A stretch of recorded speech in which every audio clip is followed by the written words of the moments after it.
ओम शांति। आज बाबा के 12-1-22 के मधुर साकार अनमोल धारणा युक्त महावाक्य हैं, जिसमें बाबा ने कहा है सच्चे बाप के साथ सच्चा रहना है, विकारों का दान दे करके फिर भस्मासुर कभी नहीं बनना है। पवित्रता का जो बाबा ने फरमान दिया है उस फरमान पर जरूर चलना है। इसके साथ साथ विकारों के सूक्ष्म नशे को, अंदर में सूक्ष्म नशा भी आता है, तो बाबा ने कहा उसको योग बल से ख़त्म करना है और पढ़ाई अच्छी रीति पढ़नी और पढ़ानी है। स्वयं भी पढ़ना है और औरों को भी ये पढ़ाई पढ़ानी है।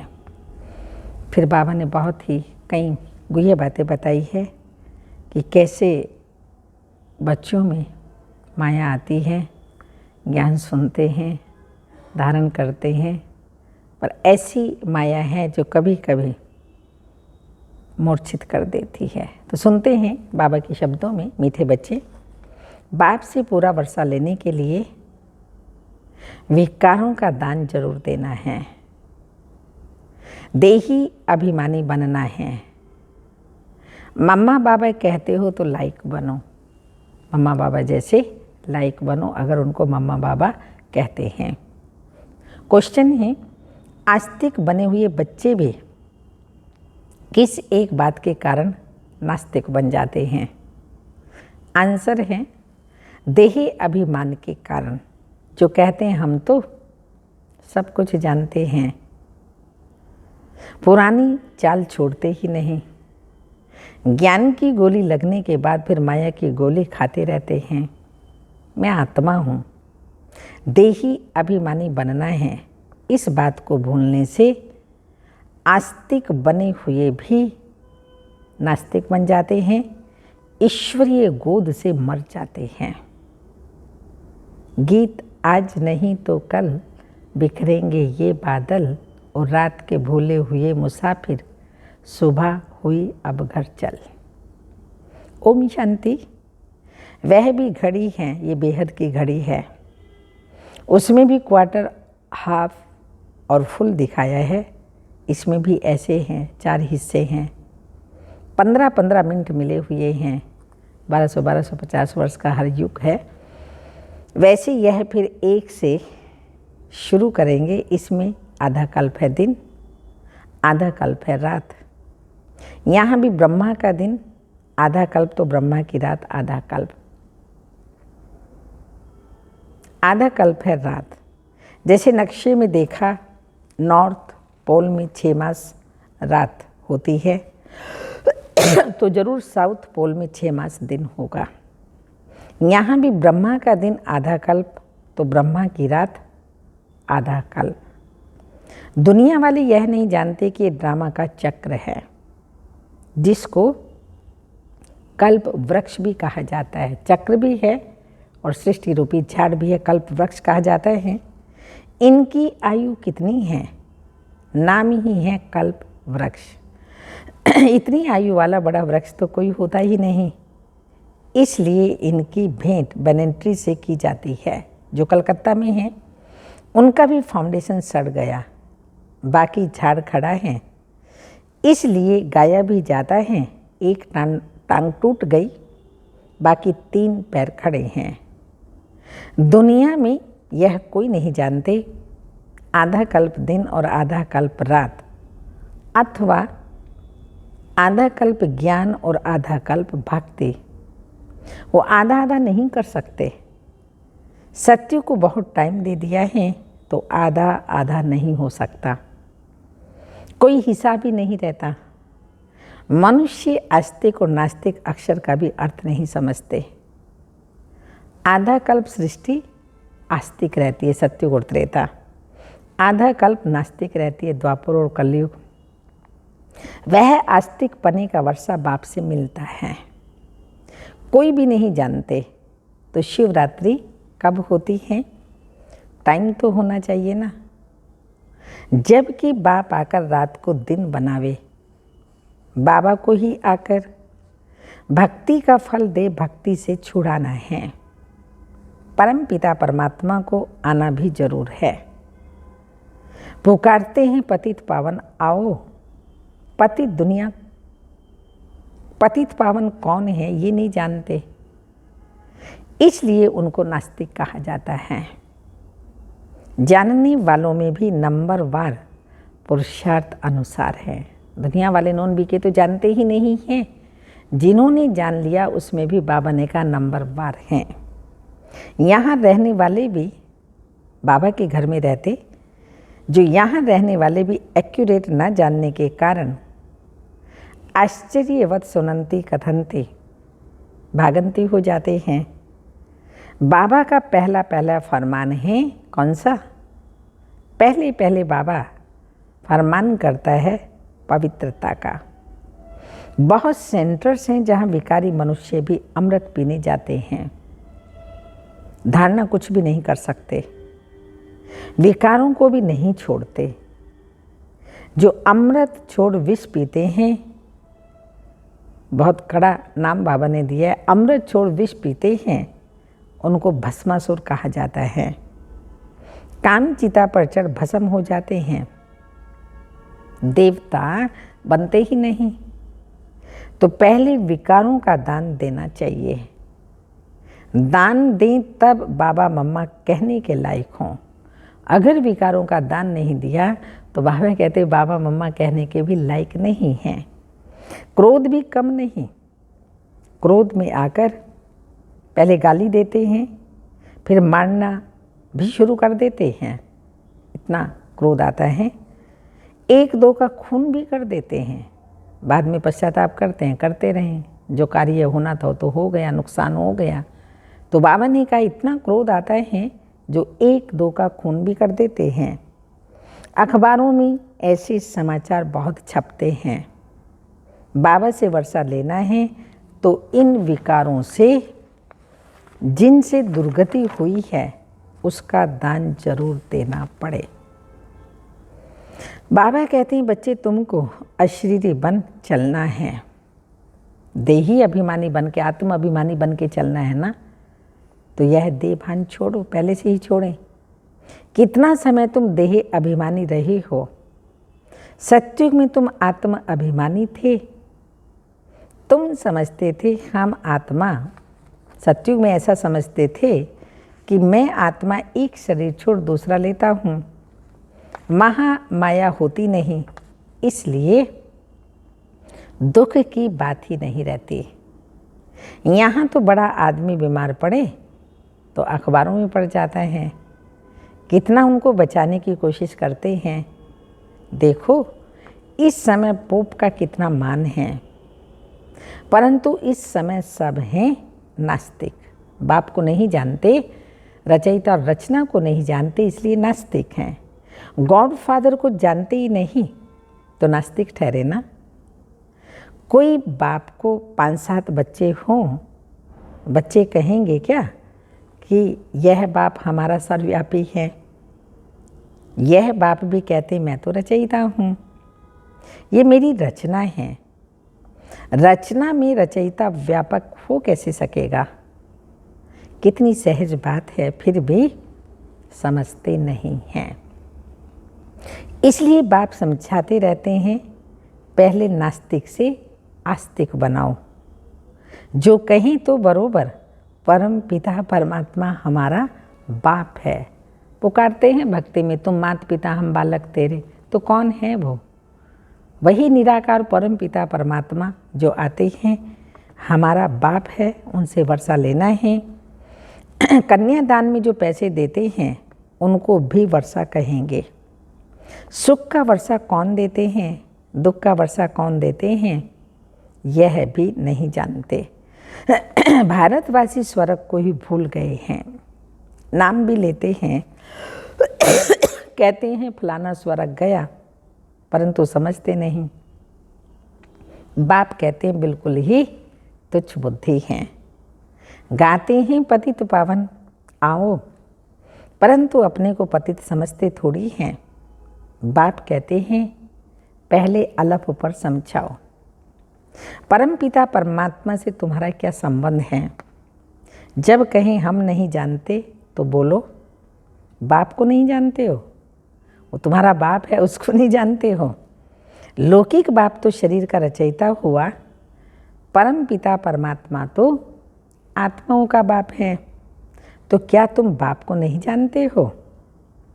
कितनी सहज बात है, परंतु बच्चों की बुद्धि में नहीं बैठती। नहीं तो सर्विस करने लग पड़े। परम पिता परमात्मा से क्या संबंध है? प्रजापिता ब्रह्मा से क्या संबंध है? वह है परम पिता और यह है प्रजापिता। दोनों पिता हैं। लोग वो है परलौकिक पिता और यह है अलौकिक पिता। लौकिक पिता होते हुए भी दुख में सब किसको याद करते हैं? ऊपर वाले को, जो परलौकिक है उसे याद करते हैं ना। लेकिन वो हमारा पिता है, बाप है, ये समझते ही नहीं। उसके साथ पिता और पुत्र का संबंध है, ये समझते ही नहीं। तो ये प्रजापिता तो जरूर फिर यहाँ ही होगा ना। प्रजापिता ब्रह्मा का नाम सुना है। निराकार परमात्मा ने सृष्टि कैसे रची? तो प्रजापिता है साकार, उनके बच्चे बीके भी जरूर होंगे। बच्चे ही वर्षे के लायक बनेंगे, परंतु अच्छे अच्छे बच्चे भी युक्ति से समझाते नहीं हैं। नई नई बातें बाबा समझाते हैं, फिर भी बच्चे अपनी ही पुरानी चाल चलते रहते हैं। नई धारणा नहीं करते हैं। देह अभिमान रहता है। कहते हैं हम सब कुछ जानते हैं, परंतु पहली बात ना जानने के कारण फारकती दे देते हैं। आस्तिक से नास्तिक बन जाते हैं। बाबा को छोड़ करके नास्तिक अर्थात रावण की गोद में चले जाते हैं। ईश्वरीय गोद में आकर फिर मर जाते हैं। बाबा मम्मा कहते भी फिर देखो मरते कैसे हैं। गोली लगी माया की अथवा देह अभिमान की और यह मरा। कैसे मरता है वो बाबा बता रहे हैं। यह है ज्ञान की गोली और वह है माया की गोली। माया ऐसी गोली लगा देती है जो आने ही छोड़ देते हैं, बाबा के पास आने ही छोड़ देते हैं। तुम पांडव की युद्ध माया से हैं। तो बाप समझाते हैं, मुझे ज्ञान का सागर कहते हैं। ज्ञान सागर से ज्ञान गंगाएं निकली या पानी की? वो गंगा का चित्र भी देवी का ही दिखाते हैं। फिर भी बुद्धि में नहीं आता ये कौन है। पानी की देवी थोड़ी होगी, वो तो पानी तत्व है, 5 तत्वों में से एक तत्व है। तो वहाँ पर भी देवी का मंदिर ही दिखाया है। तो वास्तव में बाबा ने कहा ज्ञान सागर शिव बाबा हैं और ये हैं चैतन्य ज्ञान नदियाँ। देवी देवता तो किसको अमृत पिला ना सके। यज्ञ हमेशा ब्राह्मणों से ही रचा जाता है। यज्ञ में फिर लड़ाई की बात कहाँ से आई? ये बातें सेंसिबल बच्चे ही समझते हैं। बुद्धू तो भूल जाते हैं। जो सेंसिबल बच्चे हैं वही इन बातों को समझते हैं। बुद्धू जो हैं वो भूल जाते हैं। स्कूल में भी नंबरवार तकदीरवान होते हैं। भले स्कूल में 12 मास बैठे रहें, परंतु पढ़ाई पर ध्यान नहीं देते तो पढ़ नहीं सकते। बाप तो आत्माओं को पढ़ाते हैं, वह तो मनुष्यों को पढ़ाते हैं। बाप कहते हैं हे आत्मा सुनती हो, मैं जो सुना रहा हूँ ये ज्ञान सुनती हो। और कोई आत्मा से बात नहीं कर सकते। बाप कहते हैं लक्की सितारे समझते हो, तुमको पढ़ाता हूँ। आत्मा ही करती और कराती है। करन करावनहार आत्मा ही, आत्मा भी है तो परमात्मा भी है। जैसे आत्मा आत्मा से कराती है, वैसे परमात्मा बाप आत्माओं से कराते हैं। बाप कहते हैं मैं तुम आत्माओं से अच्छा काम कराता हूँ। द्वापर से लेके अभी तक बुरे काम किए माया के वश होकर के, अब बाबा आया है, हम बच्चों से सब अच्छे कर्म कराता है। सभी को बाप का परिचय देना। पहले यह प्रश्नावली उठाओ, वह है पारलौकिक परम पिता परमात्मा और वह है लौकिक पिता। आत्मा और शरीर अलग है ना। शरीर का पिता लौकिक बाप और आत्माओं का पिता परम पिता परमात्मा, और ये है बड़ा बाबा, शिव बाबा, बड़ा बाबा। सब भक्त उनको ही याद करते हैं, निराकार परमात्मा को सब भक्त याद करते हैं। सर्व का पतित पावन वह है। आजकल तो अनेक गुरु हैं जो जगत गुरु नाम रखाते हैं। जगत अम्बाई भी बहुत निकली हैं। ये सब है झूठ। झूठ में सच का पता मुश्किल पड़ता है। बड़े बड़े नाम बैठ रखे हैं परंतु सच तो छिप ना सके। झूठ बाबा ने कहा सच छिप ना सके, कहते हैं सच तो विठो नाच, डांस करते रहो। जो सच्चा होगा वो खुशी में डांस करता रहेगा। डांस तो मशहूर है। तुम आस्तिक बन गए, धारणा की तो स्वर्ग में तुम डांस करना। देवताएं ही डांस करेंगे। पतित दुनिया है नरक, तो नरक को स्वर्ग अथवा पावन दुनिया कहा जाता है। ये गुरु साधु लोग थोड़ी बनाएंगे। नरक को स्वर्ग कौन बनाएगा? शिव बाबा, साधु लोग थोड़ी बनाएंगे। इसको कहा जाता है कुंभी पाक नरक। स्वर्ग को कहा जाता है शिवालय, शिव बाबा का स्थापन किया हुआ शिवालय। पहले तो यह लिखवा लो कि परम पिता परमात्मा हमारा बाप है। उसने प्रजापिता ब्रह्मा द्वारा ही ब्राह्मणों की रचना रची है। हम शिव बाबा के पोते ठहरे। वर्षा भी वही देंगे, ज्ञान सागर भी वही है। अविनाशी ज्ञान रतन द्वारा, शिव बाबा अविनाशी ज्ञान रतन इन द्वारा देते हैं। किनके द्वारा? ब्रह्मा द्वारा। पहले ब्रह्मा को मिलते हैं, फिर मुखवंशावलियों को मिलते हैं, ब्राह्मणों को मिलते हैं रतन। स्कूल में भी कोई कोई पीछे आने वाले भी तीखे निकल जाते हैं क्योंकि पढ़ाई अच्छी करते हैं। यहाँ भी अच्छी रीति पढ़ना और पढ़ाना है। जो आप समान ना बनावे तो ज़रूर उनसे कुछ ना कुछ खामियां हैं उनमें, इसलिए धारणा नहीं होती। काम विकार का अगर सेमी नशा भी होगा तो धारणा मुश्किल होगी। लिखते हैं बाबा काम का तूफान बहुत तंग करता है, बेताला बना देता है। बाप कहते हैं बच्चे काम महाशत्रु है, उनको योग बल से जीतो। जितना जितना योग होगा उतना हम विकारों पर विजय प्राप्त करेंगे। कल भी पहले भी तुमने ही जीता है, स्मृति में रखो। पहले भी हमने जीता है, आज भी हम ही जीतेंगे।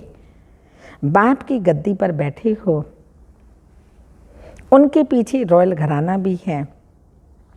सिर्फ एक जन्म पवित्र बनने से इतना ऊंच बन जाएंगे, पवित्र ना रहने से बहुत घाटा पड़ेगा। मौत सामने खड़ा है। एक्सीडेंट आदि कितने होते रहते हैं। रजो प्रधान के समय इतना मौत नहीं होता। अब तो पंप है। आगे इतनी मशीनें आदि नहीं थी। आगे लड़ाई कोई स्टीमर अथवा एरोप्लेन से थोड़ी होती थी। यह तो सब अब निकले हैं। यहाँ थे नहीं, पहले सतयुग में थे, फिर संगम पर ही होना चाहिए। जो सुख फिर तुमको स्वर्ग में मिलता है, एरोप्लेन जो बनाते हैं वह भी वहाँ होंगे। प्रजा में भी कोई ना कोई आ जाएंगे, संस्कार ले जाएंगे, फिर आकर बनाएंगे। अभी बनाते हैं विनाश के लिए, फिर सुख के काम में आएंगे। वहाँ तो फुल प्रूफ होंगे। माया की पंप से विनाश होगा, विनाश तो जरूर होना ही है। ब्राह्मणों द्वारा यज्ञ भी रचा हुआ है, इसमें सारी पुरानी दुनिया स्वाहा हो जाएगी। शिव बाबा ब्रह्मा द्वारा ब्राह्मण बनाते हैं, बाबा ने कहा इसमें सारी पुरानी दुनिया विनाश हो जाएगी, ब्राह्मणों द्वारा ही यज्ञ रचते हैं, मिलता ही ब्राह्मणों को है, ब्राह्मण वर्ण ही सो देवता बनता है। शिव बाबा ब्रह्मा द्वारा ब्राह्मण बनाते हैं, ब्राह्मण फिर देवता बनते हैं। कितनी सीधी बात है, एकदम क्लियर बात है, परंतु बच्चों पर बड़ा वंडर लगता है। बाबा को बच्चों पर वंडर लगता है क्या कि जो इतनी सहज बात भी कहीं बच्चे धारण नहीं कर सकते। अच्छा, मीठे मीठे सिक्के लदे बच्चों प्रति माता पिता बाप दादा का याद प्यार। Good morning, diamond morning. रूहानी बाप की रूहानी बच्चों को नमस्ते। हम रूहानी बच्चों की रूहानी माता पिता बाप दादा को याद प्यार। Good morning, diamond morning. Om नमस्ते। धारणा के लिए मुख्य सार हैं, बाप के साथ सदा सच्चे रहना है। सच्चा बाप है तो उसके साथ सच्चे रहना है। विकारों का दान देकर फिर भस्मासुर नहीं बनना है। पवित्रता का फरमान जरूर पालन करना है। मुख्य है पवित्रता, तो उसका पालन करना बहुत बहुत जरूरी है। सेकंड पॉइंट, विकारों की सूक्ष्म नशे को योग बल से समाप्त करना है। इतना बल हम तैयार कर लें जो विकारों का सूक्ष्म रूप भी हमारे अंदर ना आए। पढ़ाई अच्छी रीति पढ़नी और पढ़ानी है। वरदान, मंजिल को सामने रख ब्रह्मा बाप को फॉलो करते हुए फर्स्ट नंबर लेने वाले तीव्र पुरुषार्थी भव। मंजिल को सामने रख ब्रह्मा बाप को फॉलो करते हुए फर्स्ट नंबर लेने वाले तीव्र पुरुषार्थी भव। तीव्र पुरुषार्थी के सामने सदा मंजिल होती है। लक्ष्य सामने तो लक्षण ऑटोमेटिकली आते हैं ना। तो तीव्र पुरुषार्थी अर्थात सदा मंजिल को सामने रखने वाला, वे कभी यहाँ वहाँ नहीं देखते। फर्स्ट नंबर में आने वाली आत्माएं व्यर्थ को देखते हुए भी नहीं देखते, इग्नोर करते रहते हैं। व्यर्थ बातें सुनते हुए भी नहीं सुनते। वे मंजिल को सामने रख ब्रह्मा बाप को फॉलो करते हैं। जैसे ब्रह्मा बाप ने अपने को करनहार समझकर कर्म किया, कभी करावनहार नहीं समझा, इसलिए जिम्मेवारी संभालते हुए भी सदा हल्के रहे। ऐसे फॉलो फादर करो। जैसे बाबा सदा हल्के रहे, ऐसे फॉलो फादर करो। स्लोगन, जो बात अवस्था को बिगाड़ने वाली है उसे सुनते हुए भी ना सुनो, देखते हुए भी ना देखो। जो बात अवस्था को बिगाड़ने वाली है उसे सुनते हुए भी नहीं सुनो। लवलीन स्थिति का अनुभव करो। उसके लिए पॉइंट है, बाप का बच्चों से इतना प्यार है, कितना हम बच्चों से शिव बाबा का इतना प्यार है जो रोज प्यार का रिस्पॉन्ड देने के लिए इतना बड़ा पत्र लिखते हैं। मुरली इतना बड़ा पत्र बाबा बच्चों के लिए लिखते हैं, याद प्यार देते हैं। कोई बाप पहले याद प्यार देगा, पहले बच्चे कहेंगे नमस्ते प्रणाम, तब बाप रिस्पॉन्स करता है। यहाँ बाप भी पहले रिस्पॉन्स कहता है, फिर बच्चे रिस्पॉन्स देते हैं। तो याद प्यार देते और साथी बन सदा साथ निभाते हैं। हर सेकंड का पल पल का साथी बनता है।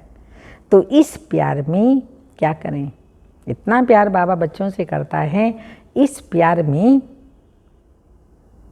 अपनी सब कमजोरियाँ कुर्बान कर समान स्थिति में स्थित हो जाओ।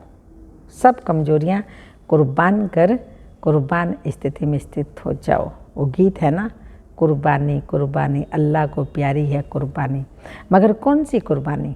कमियाँ कमजोरियाँ ये सब कुर्बान कर देना ही सच्ची कुर्बानी है। ओम शांति।